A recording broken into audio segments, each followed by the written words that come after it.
On days when our executive function is running low, it can be so hard for us to just get ourselves to do the things that we need to do. But what if there was a way to improve the baseline executive function we have every day? Hello and welcome to The Noise Coaching. My name is Lee and I'm a leadership coach specialised in growing the careers of mid to senior neurospices. And this is the second part of a two-part series in how we can improve our executive function. Last week we started the discussion by looking at the book Cognitive and Working Memory Training. The amount of working memory training I need to remember these book titles, and I'm just going to read the chapter title. The chapter is called Review of the Evidence and Fundamental Questions About Efforts to Improve Executive Functions, Including Working Memory. I really need my working memory improved to remember that title. The chapter is huge because it looks at 179 studies from all over the world who have analysed different methods of trying to improve executive function. They start from the principle that executive function can be improved regardless of how old you are. You are not too old to improve your executive function. But that there are many aspects that go into whether a particular intervention is successful for improving executive function or not. Last week we laid out 9 fundamental principles to executive function improvement, and I'm going to encourage you to go back and watch that video if you haven't seen already, because it lays the groundwork for this one. Last week we also looked at the 4 worst interventions, and they were really surprising because they were all exercise based, and we know that exercise is something that is really useful to ADHD. So I'm not going to spoil it, go back and watch it, but let's build a little bit of suspense for the best methods, which I'm going to give you today. So we're not just going to say what the best interventions are. Different things work for different people in different ways. So we're actually going to look at what goes into making an executive function intervention much more useful. So here we go. Let's start with the top 4. Coming in 4th place is a tool called CogMed. And CogMed had some good improvements in the things that it directly trained, but the problem is it was only trained specific aspects of executive functioning. And the studies tested it on activities that were very similar to what CogMed was actually training.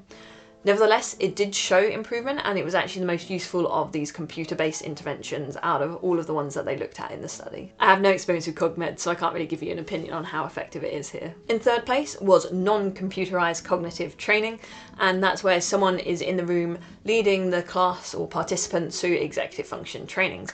And they reckon that is due to the social aspect of being in a class, having an interaction with the instructor and maybe the peers as well. But both of these two were dwarfed by the top 2 on the list. Here they are. The second one on the list was promising school programs. That's a little bit vague, but these were programs that were directly intervening in schools to try and improve executive functions. I'm not going to lie to you, I actually skipped reading in detail about this section because I work exclusively with adults who are not in school taking part in these promising school programs. So it's not directly relevant to my clients, so I moved on, but if you want to go back and read what those programs are, feel free to. I'll link the exact chapter down in the description. Coming in even higher at the top with all 8 papers on this topic showing some executive function improvement were mindfulness practices based on movement. So these included Chinese mind-body practices, it included quadrato motor training, it included Tai Chi, and it also included Taekwondo. Now when I read this for the first time, I actually got super emotional because I'm someone whose executive function is probably on slightly the better end of ADHD, although I definitely have executive function challenges and I definitely have ADHD. But my executive function is not as bad as other people struggle with. And the reason why? I'm guessing it's because I was obsessed with one sport from the age of 8 years old to 22 years old. You know what that sport was? It was Taekwondo. I even trained in orange, and that's why orange is in all my branding. Throughout my childhood, my teen years, my early adulthood, I was investing time into something that, unbeknownst to me, was actually improving my executive function in a big way and laying the foundation for the person that I was going to become. My life could have turned out really differently if I'd just been interested in a slightly different sport. And so it's emotional to look back on that and see how significant that part of my life was, beyond just how much I enjoyed it and how much it meant to me. Now, I do have to add a caveat here about Taekwondo.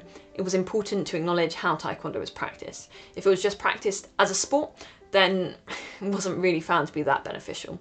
What was actually beneficial was practicing Taekwondo as a holistic martial art, which has principles of leadership, which has principles of courtesy, integrity, perseverance, self-control, and indomitable spirit, the 5 fundamental tenets of Taekwondo. Now that I've learned about this, I'm so glad that I grew up doing Taekwondo as a full martial art instead of just a sport, and I'm so thankful for the place that it took in my life. And actually, last week I spoke about how yoga was right near the bottom of the list, and I said I was going to get into it a little bit more, but this is the same sort of thing. That's why yoga doesn't do so well, because when yoga is practiced just as a sport or just as a method of flexibility, which I'll be honest is how I practice it, then it wasn't really shown to have much of an executive function benefit. But when you add in the mindfulness aspect of it and all the philosophy and the spirituality and everything else that comes around it, then yoga may well be much, much more effective. Speaking of which, 2 of the list of mindful movements were things that I've never heard of.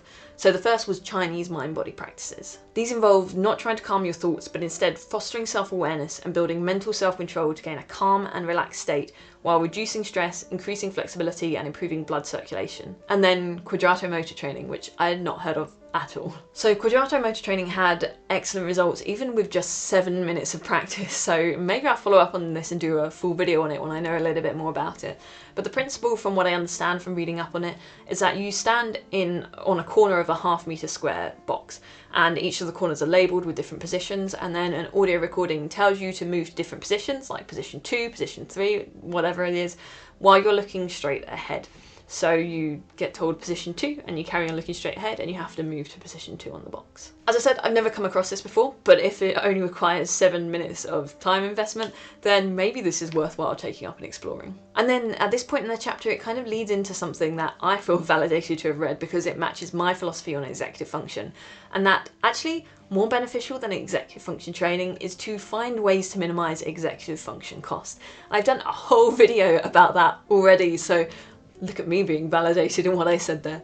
You can go back and watch that here, I'll put a link above. But when we look at this topic as a whole, I don't want you to come away from this video thinking that you need to go find the nearest taekwondo club, or you need to take up quadrato motor training so that you can train your executive function, because that's not the point I want to make, and it's actually not the point that the chapter wants to leave you with either. If you're interested in one of those 2 things, go for it. I'm not saying don't do that, but actually let's talk about this a little bit more. The chapter then looks into what are the actual aspects that go into making a particular activity executive function beneficial. Here they are. The first is that the activity should challenge your executive function in lots of different ways.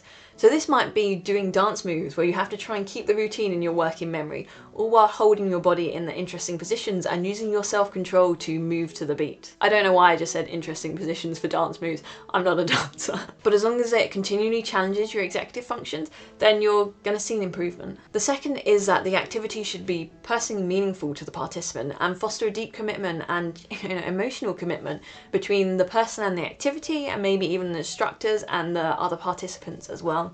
I know for me, I didn't just do taekwondo because I wanted to get fit. I did taekwondo because I enjoyed it, I loved it, I wanted to get better at it, and I made friends there. I still keep in contact with many of my taekwondo friends to this day. Even though we've all moved on to do different things, different martial arts, different sports in general, I still have these close bonds from my taekwondo days. And while you might not be as obsessed with your executive function activity as I was in taekwondo, if you can find some kind of emotional benefit from it, some kind of social benefit, something that inspires you to keep going and be committed to it, then you're going to receive these executive function benefits. The third point is that it should have a mentor or a guide who is personally invested in your development in the activity, but also you as a person. I'm sure we can all look back at those people who were instrumental to us in our lives, the teachers that made a huge difference, the sports instructors or activity instructors that made a huge difference to our lives, and how meaningful it was to have them there. And that's super important here as well. Finally, they'll provide joy, reduce feelings of stress and loneliness, and inspire pride in us as well. I think this one is self-explanatory. Importantly, the chapter concludes by saying there's probably a load of other activities that are beneficial and just haven't been studied enough or at all yet. Some suggestions it gives: group musical activities, communal dance forms, social service activities, scouts, caring for animals, and they cite relevant sources for all of these. So when it comes back to the initial question of how do we train executive function, well, the answer is 2 stages, right? The first is that we try and minimize executive function costs in our everyday life by making changes that mean we don't have to spend so much executive function to do things. And the other is to go and find a hobby that inspires you, that gets you excited, that has that social aspect that you can keep coming back to and that you really enjoy and get a lot out of. And what does an ADHD love more than being told to go take up a new hobby? Go, do it now! So that's where I'll end it for this week. Researching this video has been especially enlightening for me because it has taught me about these hobbies and how important they've been to my life and my own development and my continued performance in life and work in general. And it inspires me to keep prioritizing these things because they are useful and they are important.